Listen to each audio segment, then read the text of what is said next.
और मोकामा से खबर है जहां पर बताया जा रहा है कि भाजपा नेता और उनकी दो बेटियों के साथ यहां पर मारपीट की गई है। पड़ोसियों के साथ मारपीट की गई है। बताया ये भी जा रहा है कि जमीन विवाद में दबंग पड़ोसी ने भाजपा नेता के घर में घुसकर बजरंगी शर्मा और उसकी दो बेटियों को बेरहमी से पीट पीट कर अधमरा कर दिया है। इस मारपीट में एक बेटी गंभीर रूप से जख्मी हो गई है। हाथीदह पुलिस ने मामले की गंभीरता को देखते हुए तत्काल प्रभाव से छापेमारी अभियान शुरू कर दिया है। कुछ आरोपियों को हिरासत में भी लिया गया है। घटना के बाद से पूरे इलाके में तनाव का माहौल है।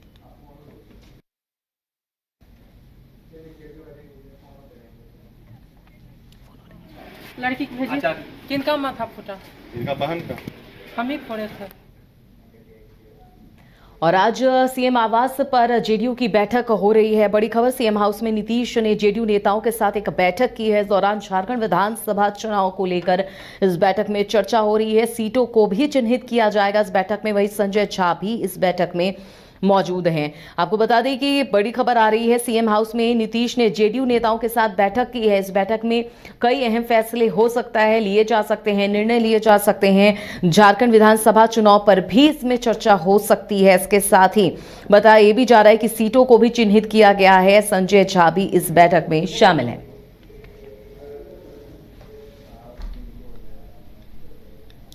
तो आपको बता दें कि सीएम आवास पर आज जेडीयू नेताओं की बैठक हो रही है। इस बैठक को कई अहम तरीके से देखा जा रहा है। इस बैठक में आगामी चुनाव को लेकर चर्चा हो रही है। झारखंड में जिस तरह से चुनाव आने वाले दिनों में होने वाले हैं, उसको लेकर भी चर्चा होगी। इसके साथ ही सीटों को लेकर भी, सीटों को चिन्हित करने को लेकर भी इसमें बातचीत की जा रही है। और इस बैठक में संजय झा भी शामिल है। तो बड़ी खबर पटना से, सीएम हाउस में नीतीश ने जेडीयू नेताओं की बैठक बुलाई है। इस बैठक में कई नेता शामिल हैं। संजय झा भी इस बैठक में शामिल हुए हैं। बताया जा रहा है कि इस बैठक में झारखंड विधानसभा जो चुनाव है होने वाले हैं, उसको लेकर, चुनाव को लेकर इसमें बातचीत हो सकती है, रणनीति तैयार की जा सकती है। सीटों को चिन्हित किया गया है और आगामी विधानसभा चुनाव को लेकर झारखंड में जेडीयू अपने आप को कहीं हर तरीके से मजबूत करती दिख रही है। कितने सीटों पर चुनाव लड़ेगी जेडीयू, इसको लेकर मंथन चल रहा है। और इस पर ज्यादा जानकारी के लिए बिहार संपादक एसके राजीव हमारे साथ जुड़े हुए, उनका रुख करते हैं। एसके राजीव जी, लगातार झारखंड में आगामी विधानसभा चुनाव को लेकर तमाम पार्टियों ने कमर कस लिया है। ऐसे में जेडीयू की आज बैठक चल रही है सीएम नीतीश के आवास पर। ऐसे में झारखंड के संदर्भ की अगर बात करें चुनाव को लेकर, तो यहाँ पर क्या कुछ चर्चा हो सकती है? नहीं, देखिए अभी दरअसल में आपको जाना होगा कि आज से लगभग 2 हफ्ता पहले जो है वो सरयू राय यहाँ आए थे और नीतीश कुमार के साथ उनकी लंबी बैठक हुई थी। और उस बैठक के बाद सरयू राय ने जिस पर ट्वीट भी किया था और यह कहा था कि बिहार के मुख्यमंत्री नीतीश कुमार के साथ लंबे समय बाद एक अच्छी बैठक हुई है और आने वाले झारखंड विधानसभा चुनाव में मिल करके हम लोग चुनाव लड़ेंगे, इस पर भी चर्चा होगी। और उसके बाद आज नीतीश कुमार ने अपने जेडीयू के नेताओं के साथ बैठक की है। उस बैठक में संजय झा मौजूद थे, अशोक चौधरी जो झारखंड के प्रभारी हैं वो मौजूद थे, इसके अलावा श्रवण कुमार मौजूद थे, उमेश कुशवाहा मौजूद थे और ये विजय चौधरी मौजूद थे। और ये कहा जा रहा है कि झारखंड में कुछ खास सीटों को जो है वो चिन्हित किया गया है। आपको बताया कि नीतीश कुमार जो है वो कुर्मी कम्युनिटी से बिलोंग करते हैं और झारखंड के कुछ इलाकों में जो बिहार से जो सटा हुआ इलाका है वहां पर पटेल की एक अच्छी खासी आबादी है। तो किस तरीके से उस आबादी को साधा जाए चुनाव में, उस पर चर्चा हुई और कुछ सीट जो है वो चिन्हित किए गए हैं ताकि आने वाले विधानसभा चुनाव में जो है वो जेडीयू जब वहां से चुनाव लड़ेगी तो किस तरीके से चुनाव लड़ेगी, कितनी सीटों पर चुनाव लड़ेगी, इस पर विचार विमर्श किया गया है। साथ ही यह भी कहा गया है कि पहली प्रायोरिटी जो है वो एनडीए को दी जाएगी, क्योंकि एनडीए के राष्ट्रीय स्तर पर जो है वो नीतीश कुमार एनडीए के साथ है और बीजेपी के साथ वो बैठक करेंगे और यह कोशिश करेंगे कि बीजेपी के साथ बैठक में उनको कुछ झारखंड की सीटें जो है वो उनको मिल जाए ताकि वहां पर बीजेपी के साथ मिल करके चुनाव लड़े। तो एनडीए जो है वो कहीं ना कहीं नीतीश कुमार के प्राथमिकता में पहली सूची में वो शामिल है।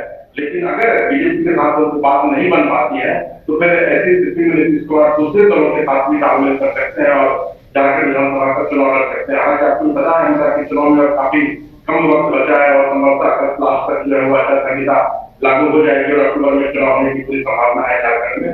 ऐसी स्थिति में चूंकि तमाम राजनीतिक दल जो है वो चुनावी तैयारी में जुट गया है और झारखंड में तो पूरी जोर शोर से चुनावी तैयारियां हो रही है। तो जेडीयू भी चाहती है कि बिहार के साथ साथ अपने संगठन को वो और ज्यादा विस्तार करे, अपनी पार्टी को और ज्यादा विस्तार करे। इसको देखते हुए आज लगभग 2 घंटे तक जो है वो सीएम हाउस में एक बड़ी बैठक चली है, जिस बैठक में झारखंड चुनाव लड़ने पर चर्चा की गई है और उस पर रणनीति बनाई गई है। बिल्कुल रणनीति बनाई जा रही है। झारखंड विधानसभा चुनाव को लेकर चर्चा की जा रही है कि जेडीयू कितनी सीटों पर चुनाव लड़ेगी, इसको लेकर पूरी तैयारी की जा रही है। लेकिन अंदर खाने से क्या जानकारी मिल पा रही है एसके राजीव जी की यहाँ पर झारखंड में जेडीयू किन किन सीटों पर दावा कर सकती है, कितने सीटों पर चुनाव लड़ सकती है, उनके चेहरे क्या होंगे, कौन होंगे, इसको लेकर कोई जानकारी?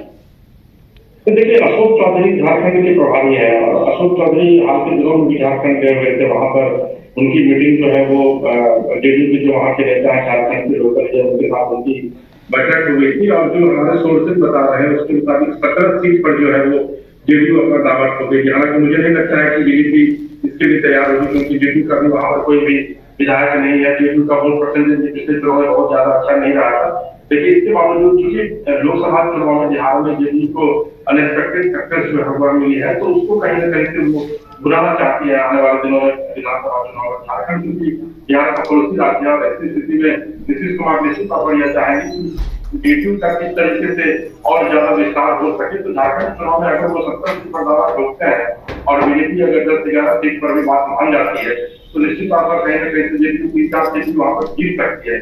तो ऐसी स्थिति में न सिर्फ जेडीयू के संगठन का विस्तार होगा, संगठनात्मक विस्तार होगा, बल्कि जेडीयू को कुछ विधायक भी झारखंड में मिल जाएंगे जो कि नीतीश कुमार चाह भी रहे हैं। और यही वजह है कि अब नीतीश कुमार और जेडीयू की यह इच्छा है कि भाई आने वाले दिनों में पार्टी का जो है वो नेशनल वाइड राष्ट्रीय स्तर पर जो है वो लेके जा रहे हैं। और यही वजह है कि झारखंड चुनाव की तैयारी में जेडीयू जो पूरी तरीके से अब जुट गई है और हो सकता है कि आने वाले दिनों में झारखंड में भी एक बड़ी बैठक हो, नीतीश कुमार वहां जाए, फिर एनडीए के नेताओं के साथ यानी कि दिल्ली में नरेंद्र मोदी अमित शाह के साथ नीतीश कुमार की बैठक और उसके बाद हो सकता है कि सीट शेयरिंग पर चर्चा होने के बाद तो सीट भी मिल जाए और एनडीए के साथ नीतीश कुमार चुनाव लड़ेंगे। देखिए, बीजेपी की भी मजबूरी होगी, क्योंकि पटेल यानी कि जो कोयली कुर्मी जो वोट है उसकी आबादी संभवतः झारखंड में 6 से 7% के करीब है। तो अगर 7% वोट अगर इंटैक्ट रहता है नीतीश कुमार के साथ, तो वो वोट अगर एनडीए को मिलता है, बीजेपी को मिलता है, तो निश्चित तौर पर जो वोट का परसेंटेज है वो बहुत ज्यादा बढ़ जाएगा। और इस बार अगर आप देखिए होंगे झारखंड लोकसभा चुनाव में, झारखंड लोकसभा चुनाव में